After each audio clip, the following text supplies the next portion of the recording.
You've had that feeling recently. The sense that something fundamental is shifting, that the world you wake up to each morning is not quite the same world it was a few years ago, and that the change is happening too deep and too broadly to be explained by any single event or decision. Ms. Macy Ellis, a historian and pattern researcher who has spent decades studying the recurring cycles of human civilization, says the feeling is accurate, and that it is not new. Civilizations have stood at this precise kind of threshold before, and what the historical record shows about what happened next is both sobering and, in its own quiet way, genuinely encouraging.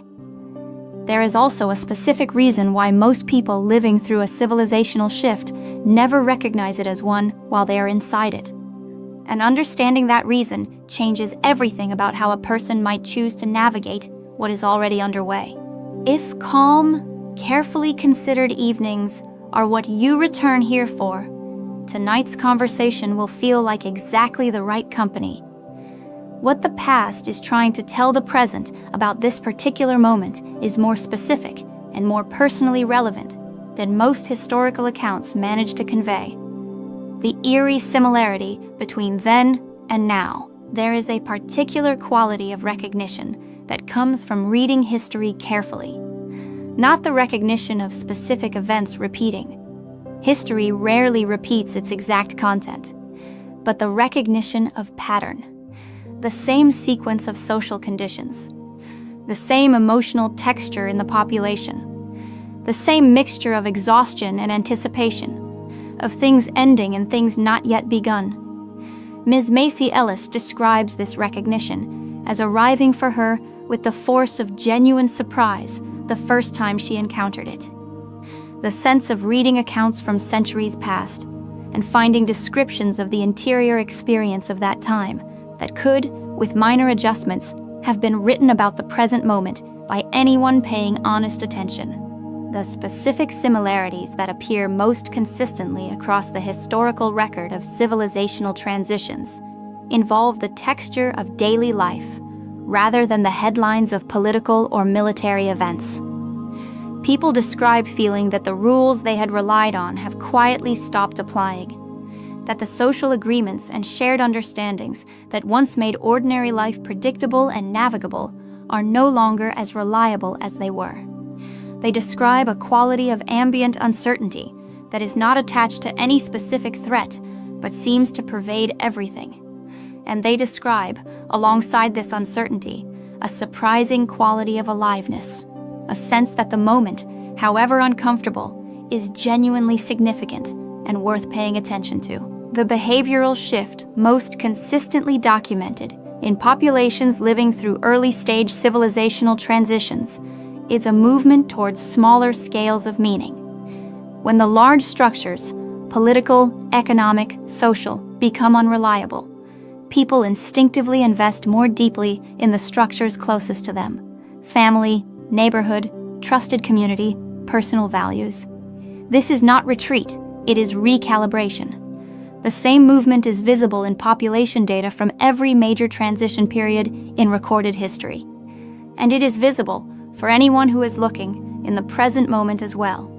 The private life is becoming more serious, the local is becoming more valued, and what matters most is being reconsidered with a thoroughness that ordinary stable times rarely produce. What collapsing eras always looked like from inside. The word collapsing carries alarming connotations, but historians who study the transition between eras use it in a more neutral, more precise sense. An era collapses not when everything falls apart, but when the dominant way of organizing collective life, the shared assumptions about how power works, what institutions mean, what progress looks like, loses its ability to generate genuine confidence in the people living within it. The structures may continue to stand, the institutions may continue to function, but they are running on momentum rather than genuine trust, and the population, though it may not articulate it clearly, has already begun to move its deepest investment elsewhere. What the inside of a collapsing era consistently looks like: across the historical examples Ms. Macy Ellis has studied, is surprisingly ordinary in its moment-to-moment texture. People go to work, they raise families, they maintain the routines that structure a day. What changes is the quality of conviction behind the routines, the degree to which they feel like participation in something meaningful, versus the degree to which they feel like the maintenance of a form that has quietly lost its content. This is the most reliable sign that an era is in genuine transition rather than merely facing a difficult period. The form persists, but the animating belief in the form's fundamental validity begins to hollow. The emotional pattern most characteristic of life inside a collapsing era is one that mental health researchers and historians have both documented, arriving at remarkably similar descriptions from their different vantage points. It is a persistent quality of ambivalence, the coexistence of genuine attachment to what has been built and genuine recognition that it is no longer adequate to what is needed. People feel both the loss of what is ending and the inadequacy of mourning it, when they can also see its limitations clearly. This ambivalence is not confusion or inconsistency. It is the accurate emotional response of people who are living with genuine honesty at a real threshold. Take one quiet breath and consider, is there something in the world around you, some assumption, some expectation, some way things used to work, that no longer quite holds the way it once did? You don't need to solve that observation tonight. Simply noticing it honestly, without rushing toward an explanation or a remedy, is itself a form of genuine clarity. The people who navigated past transitions most thoughtfully tended to begin exactly here, with patient, honest noticing. The warning encoded in civilizations that disappeared.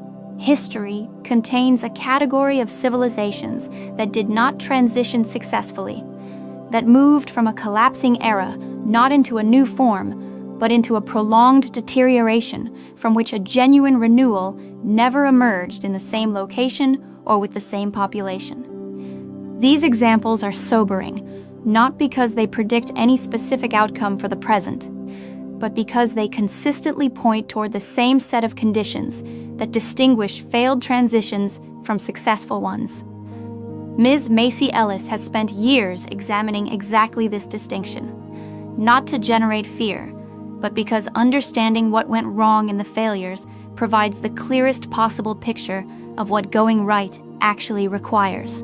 The condition that appears most consistently in civilizations that disappeared or that declined without renewing is not military defeat or natural disaster or economic collapse, though these often appear as symptoms. The underlying condition is a failure of what researchers of historical transitions call adaptive capacity, the ability of a sufficient portion of the population to release investment in the forms of the ending era and genuinely embrace the requirements of the emerging one.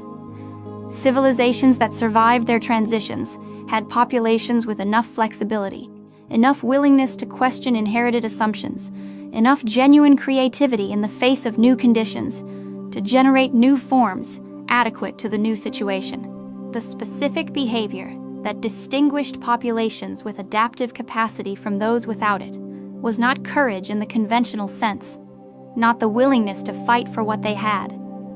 It was a different quality, the willingness to ask honestly whether what they had was still genuinely working, and to sit with the uncomfortable answer to that question long enough to let it produce genuine change rather than defensive reaction. The civilizations that encoded warnings for their successors, through texts, through architecture, through the preservation of their own histories, consistently attempted to transmit this same message. The moment you mistake loyalty to form for loyalty to purpose is the moment genuine renewal becomes unavailable to you. As we go deeper into this video, there is a specific quality that the civilizations which successfully navigated their transitions all possessed. One so ordinary that it has been consistently underestimated. and it is the same quality that Ms. Macy Ellis believes is most urgently needed and most widely available in the present moment. Why most people miss the moment of change. There is a perceptual phenomenon, well documented in both psychology and history.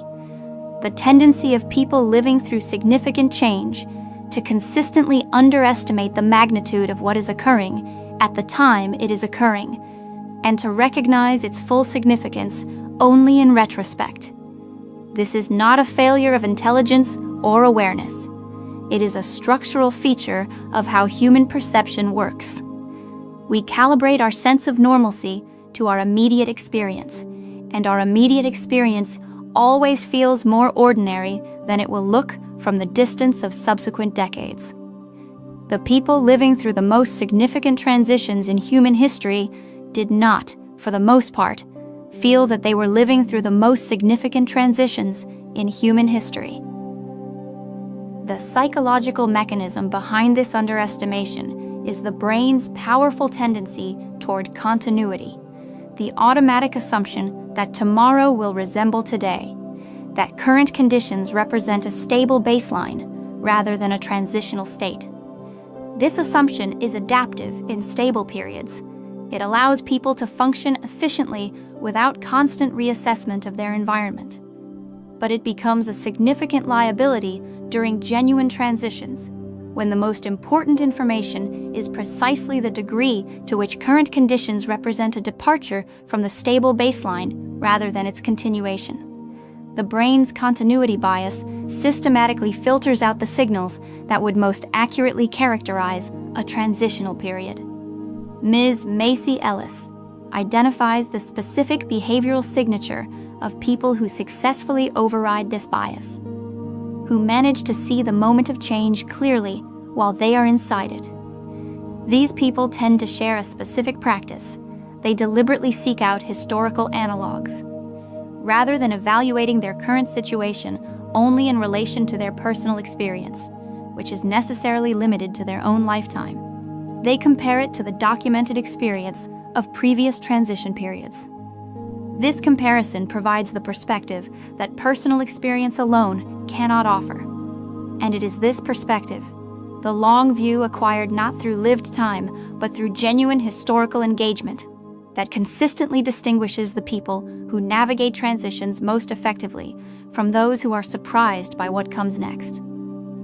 The word survivors, in the context of historical transitions, does not primarily mean the people who lived through them physically. Almost everyone lives through a civilizational transition in the physical sense. It means the people who came through the transition with their integrity, their relationships, their sense of meaning, and their capacity for genuine engagement with life more or less intact and often enhanced. These people existed in every major transition period, and the historical record contains enough of their accounts, their letters, their practical choices, to identify the consistent pattern of what they did differently from the people who lost the most in the transition's turbulence. The first and most consistent thing survivors did differently was to distinguish between what they were genuinely committed to and what they had simply inherited. During stable periods, these two categories often appear identical. What a person has been given by their culture and community feels indistinguishable from what they have chosen for themselves. A transition strips that comfortable equivalence away. What is inherited becomes visible as inherited. What is genuinely chosen becomes visible as genuinely chosen. The survivors were those who could make this distinction honestly, release the inherited that was no longer serving, and deepen their investment in the genuinely chosen. The people who confused the two, who defended inherited forms as though they were personal values, consistently fared worse. The second thing survivors did differently was to prioritize relational depth over relational breadth. During transitions, the network of casual, functionally based social connections that serves well in stable times becomes less reliable. The relationships built primarily on shared institutional participation lose their organizing structure. The survivors responded to this by deliberately investing in the smaller number of relationships characterized by genuine mutual knowledge and genuine mutual care. Not isolating, but concentrating. Choosing depth over breadth in their human connections in a way that provided the resilience that broad but shallow networks could not. This choice, repeated consistently across different transition periods and different cultural contexts, is one of the most durable findings in the historical study of how people navigate civilizational change. The quiet signal hidden in everyday confusion. There is a specific quality of confusion that characterizes transitional periods, and it is worth distinguishing from ordinary confusion, because understanding its character changes how a person relates to it. Ordinary confusion is the experience of not having enough information to understand a specific situation. The confusion of a transitional period is different. It is the experience of having plenty of information, but finding that the usual interpretive frameworks no longer adequately organize what the information is saying. The facts are available. The pattern they are supposed to fit is not. And the absence of the familiar pattern produces a quality of cognitive and emotional disorientation that feels like confusion, but is actually something more interesting. The first stage of the development of a new interpretive framework. What this means practically is that the confusion many people feel in the current moment is not primarily a deficit of information. It is a deficit of adequate organizing principles for the information that is already abundant. The old stories about how the world works, what institutions are for, what progress means, what a good life looks like. These stories are no longer organizing experience with the clarity they once did, and the new stories have not yet fully formed. The confusion lives in this gap, and the gap, rather than being a problem to be solved as quickly as possible, is the necessary creative space in which new organizing principles are being worked out by the people who are living honestly within it. Ms. Macy Ellis describes this gap as the most creative and most uncomfortable place in any transition, the space where the old has released its organizing power and the new has not yet consolidated. In every transition period she has studied, the people who are most visibly distressed were those who are most urgently trying to close the gap, to get back to certainty as quickly as possible, either by reasserting the old framework with increased force or by attaching prematurely to whatever new certainty presented itself most compellingly. The people who navigated the gap most successfully were those willing to remain in it long enough for something genuinely new to form, not because they were comfortable with uncertainty, but because they understood that the discomfort of the gap was the price of genuine renewal. How ordinary people lived through extraordinary transitions. The historical record of great transitions tends to be dominated by the accounts of extraordinary figures. The leaders, the philosophers, the artists who gave the emerging era its definitive expression. But beneath this visible layer of the historical record is a much larger, much less examined story. The story of how ordinary people, farmers, merchants, teachers, parents, craftspeople, actually experienced and navigated the same transitions. Their accounts, when they survive in letters, diaries, and community records, tell a different and in many ways more useful story than the accounts of the extraordinary figures. Because most people are ordinary people, and ordinary people need the accounts of other ordinary people to understand how to live through what they are facing. What the accounts of ordinary people living through past transitions consistently reveal is a quality of practical ingenuity that the grand historical narratives tend to overlook. Faced with conditions that the established rules and institutions were no longer adequately addressing, ordinary people improvised. They created new forms of mutual support within their immediate communities. They repurposed skills developed for one context to serve very different needs in the new context. They found ways to maintain the essential functions of daily life: feeding families, educating children, caring for the ill, maintaining community bonds. through methods that the previous era's institutions had not anticipated and could not provide. The ordinary people were not waiting for the new era's institutions to be built. They were building them in small and local forms from the materials immediately at hand. The emotional quality that most characterizes the accounts of ordinary people who navigated transitions successfully is one that is easy to underestimate when reading about it from the safety of subsequent centuries. A sustained quality of practical attention to what is immediately in front of them, rather than to what is happening at the larger scale that they cannot influence. Not indifference to the larger picture. They were aware of it, often painfully so, but a wisdom about where their actual agency lay, in the quality of their immediate relationships, the care of their immediate community, the choices available to them in their immediate daily circumstances. This containment of attention to the genuinely influenceable is, across every transitional period examined, one of the most reliable predictors of individual resilience. The repeating pattern most history books skip over. There is a pattern in civilizational transitions that appears consistently across the historical record, but receives almost no attention in conventional historical education, not because it is obscure or difficult to find, but because it is quiet and internal, and does not lend itself easily to the narratives of action and event that history books tend to organize themselves around. The pattern is this: in every successful transition from one era to the next, there is a period, often a generation or more in duration, during which the most important work being done is invisible. It is being done in private conversations, in the reconsideration of values, in the slow accumulation of a different way of understanding what human life is for. The external institutions of the new era are built later, on foundations that the invisible interior work established first.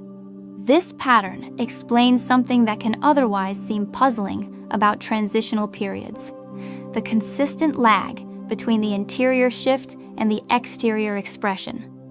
The people who are doing the interior work of a transition, reconsidering their values, developing new ways of relating to each other, working out new answers to fundamental questions about meaning and purpose, rarely see the external expression of that work in their own lifetimes. They are planting for a harvest they will not personally witness, and the history books, focused on visible events and datable developments, consistently miss this planting work while recording the harvest that follows it, what comes right before a new era begins. Every new era in human history was preceded by a specific and recognizable set of conditions, and understanding those conditions makes it possible to identify where in the transitional sequence the present moment actually sits. The conditions that most consistently appear immediately before a new era consolidates include a critical mass of people who have genuinely released their attachment to the organizing principles of the ending era. The presence, in embryonic form, of new organizing principles being practiced in small communities before they have been formalized into new institutions, and a quality of collective readiness, of enough people having done enough interior work that allows the new forms to find genuine reception when they emerge. The specific quality that distinguishes the immediately pre-emergence period from earlier stages of transition is what historians describe as a change in the direction of social energy. In earlier stages of a transition, the predominant direction is centrifugal, people and communities pulling away from the center of the existing order as it loses its organizing power. In the immediately pre-emergence period, the direction reverses and becomes centripetal, people and communities moving toward each other, toward the new forms that are beginning to consolidate, drawn by the recognition of something worth gathering around. This reversal, from dispersal to gathering, from the falling apart of what was to the coming together of what is beginning, is the clearest historical signal that a new era is genuinely approaching its consolidation. The behavior shift most associated with this gathering phase is one that people describe experiencing before they have any intellectual understanding of what it means. An increase in what might be called meaningful encounter, the frequency with which they find themselves in conversations, connections, and encounters that feel genuinely significant rather than merely functional. People describe meeting others who seem to be working on the same thing they are working on, from completely different starting points. Finding communities organized around values they had been developing privately without knowing others shared them. Experiencing a quality of resonance with strangers that the previous period's social atomization had made rare. This is not coincidence. It is the gathering phase beginning, the inner shift required before the outer one. Every genuine transformation in human collective life has been preceded by a transformation in individual human interiority. This is not a spiritual claim. It is a historical observation documented across every major transition period in the record. The external forms of a new era cannot simply be constructed from the outside. They require, for their genuine reception and sustainable operation, a sufficient population of people who have already, at the interior level, undergone the shift in values, perception, and priorities that the new forms will express and serve. Without this prior interior shift, new external forms are simply new costumes on old patterns. And history is filled with examples of apparently new institutions that reproduce the essential dynamics of what they claim to have replaced. The specific interior shift that precedes successful exterior transformation is not the same in every individual. People arrive at it through different experiences, different losses, different encounters with the inadequacy of what they previously relied on. But it shares a consistent character across its many different expressions. A genuine reorganization of what a person considers valuable.